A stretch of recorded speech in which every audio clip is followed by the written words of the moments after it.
I'm Dr. Frank Granito, Chief Scientist with the Institute for Digital Transformation. I have the honor today to speak with Institute Fellow Jeff Thon. Jeff is a contributing author to our new book, Digital Transformation Demystified.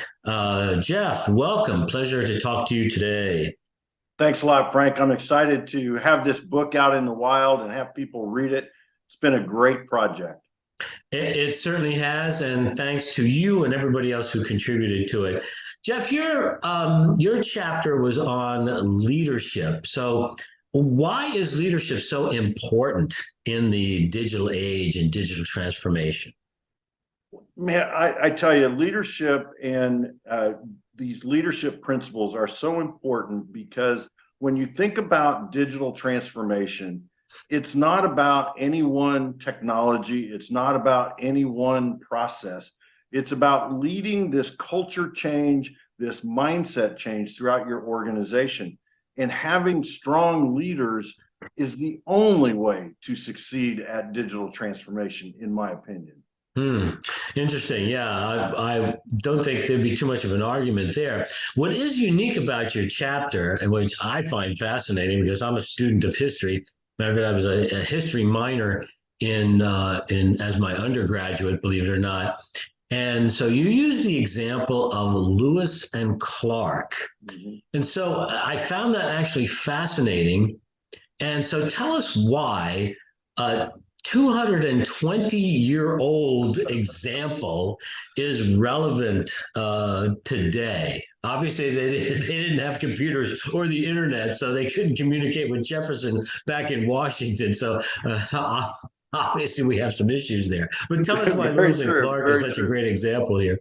Well, I think two things. I think one, having these stories from history, as humans, we love stories, and if we can wrap lessons in a story, we're more likely to retain those lessons. And I love using historical figures for that purpose because you get that sense of adventure. And especially here in the US, you probably studied Lewis and Clark in school at some point, so you have an inkling and it ties back.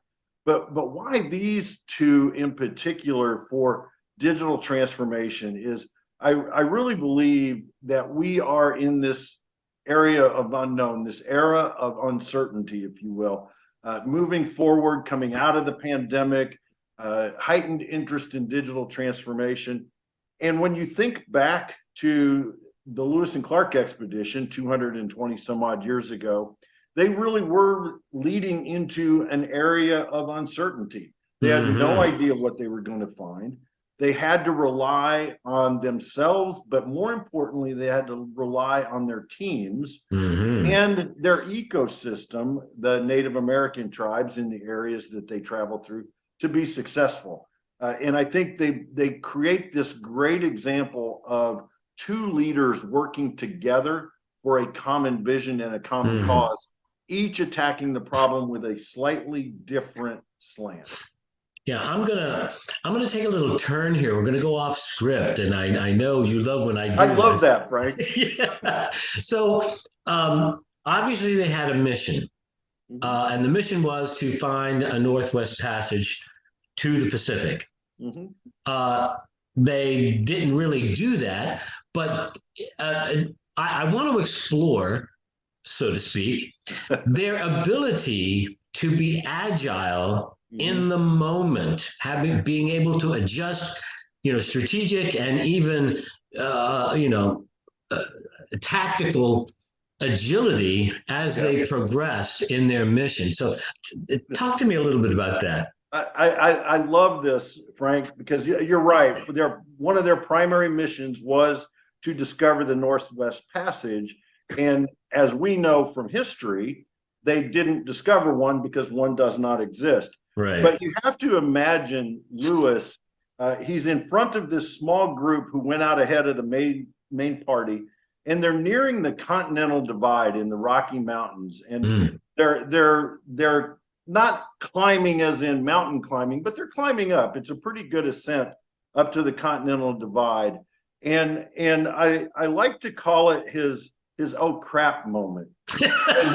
when he comes across that top of that ridge. I actually call it something else, but we'll keep it PG. Yeah, right. He goes up over the top of that ridge, and he sees not a valley down to some river, but he sees mountain range after mountain range after mountain range. He knows at that moment there is no Northwest Passage, yet they keep going because they had already discovered so much. They knew there was so much more to learn. So they adapted, they were agile, and they adapted their plans. They found the Shoshone Indians and negotiated for horses, and they crossed the Rocky Mountains in winter, which is a feat in and of itself. Right. But they showed that agility time and time again to adapt to the circumstances that were around them, always with the eye on the vision, always going towards that vision, but maybe not in a straight line. Right. Excellent. I just thought the agility example would have been very, very relevant. You also talk about 6 leadership principles we get out of this. So talk to us about that a little bit. Absolutely. And I don't want to give away too much because I really want our listeners to go and buy the book. But some of the lessons that you can learn from Lewis and Clark that apply today in digital transformation or journaling. One of the most underrated leadership tools ever is to keep track of a journal. This concept of co-captaincy. Meriwether Lewis and William Clark were co-captains on the expedition. You know, today, Gino Wickman, the author of Traction, would call that a visionary and an integrator as far as their roles in working towards a common goal. They created a team of leaders. There were 31 other people that went on this expedition with them, and each and every person on that expedition became a leader at some point or another in that odyssey. Yeah. I mentioned a minute ago, ecosystems of partners. Now, they didn't call it that, but they made alliances with the Native American tribes that they encountered. And without those alliances, they're not successful. And frankly, they probably don't even survive. Yeah. Another one that we don't typically attribute to characters in that time, historical figures of that time, diversity. They had a knack for looking for talent in unconventional places, in unusual places. We all know the story of Sacagawea and how she helped guide them at certain points during the expedition. But they also had others that accompanied them that were diverse. Yeah, the Sacagawea example is incredibly relevant because, you know, not only is it Native American, another culture, another race, but it's a woman. Yes. So this is really, really novel, an unbelievable use of talent. Jeff, this topic is fascinating to me as a student of U.S. history, and I'm sure our readers and listeners will find that equally interesting. So I want to thank you for being with me today to talk about this.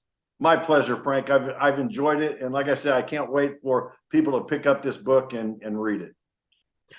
Thank you very much, Jeff. So I'm Dr. Frank Granito on behalf of Jeff. Thank you very much for listening.